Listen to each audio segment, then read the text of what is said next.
प्रियकराच्या मदतीने पत्नीनेच पतीचा केला खून. विश्रामबाग पोलिसांनी उघड केला थरारक कट.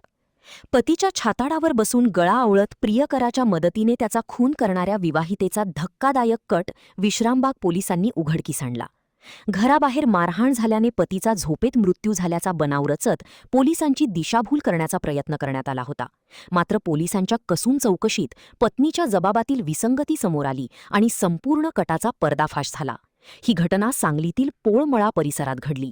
सांगलीच्या दुकानात सेल्समन म्हणून काम करणारे आनंद हनुमंत सर्जे वय 28 हे पत्नी व 2 मुलांसह राहत होते. गुरुवारी पहाटे पत्नी आणि मेहुण्याने त्यांना शासकीय रुग्णालयात दाखल केले. मात्र डॉक्टरांनी त्यांना मृत घोषित केले. मृतदेहावरील गळ्यावरील ओरखडे पाहून विश्रामबाग पोलिसांना संशय आला. त्यानंतर मिरज येथील शासकीय रुग्णालयात शवविच्छेदन करण्यात आले. पोलीस निरीक्षक सुधीर भालेराव आणि त्यांच्या पथकाने पत्नीची सखोल चौकशी केली. तिच्या जबाबातील विसंगती लक्षात आल्यानंतर तपासाची दिशा बदलण्यात आली. प्राथमिक तपासात पती दारूच्या नशेत मारहाण व शिवीगाळ करत असल्याच्या रागातून पत्नीने आपल्या 23 वर्षीय प्रियकरासोबत खुनाचा कट रचल्याचे समोर आले. गुरुवारी पहाटे झालेल्या किरकोळ वादानंतर पत्नीने प्रियकराला घरी बोलावले.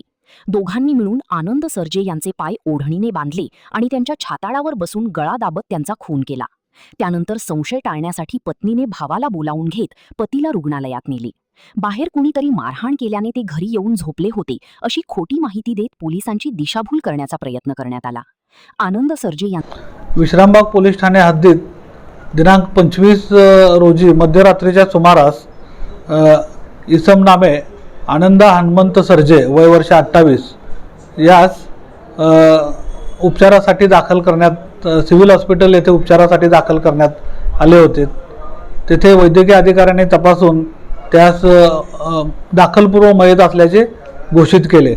त्याचे पोस्टमॉर्टमकरिता पाठवण्यात आल्यानंतर त्याच्या गळ्यावर नखाने ओरबडल्याच्या खुणा असल्याचे दिसून आले.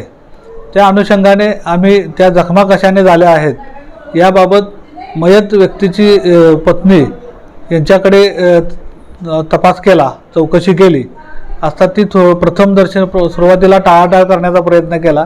तिने काही व्यवस्थित उडवाउडवीची उत्तरं दिली. परंतु नंतर सखोल तपास केल्यानंतर तिनं तिच्या प्रियकरासमवेत त्याचा खून केला असल्याचे सांगितलेलं आहे. सदरचा मयत व्यक्ती हा तिला वारंवार दारू पिऊन त्रास देत होता. या कारणाने तिनं त्याचा खून केला असल्याचं सांगितलं.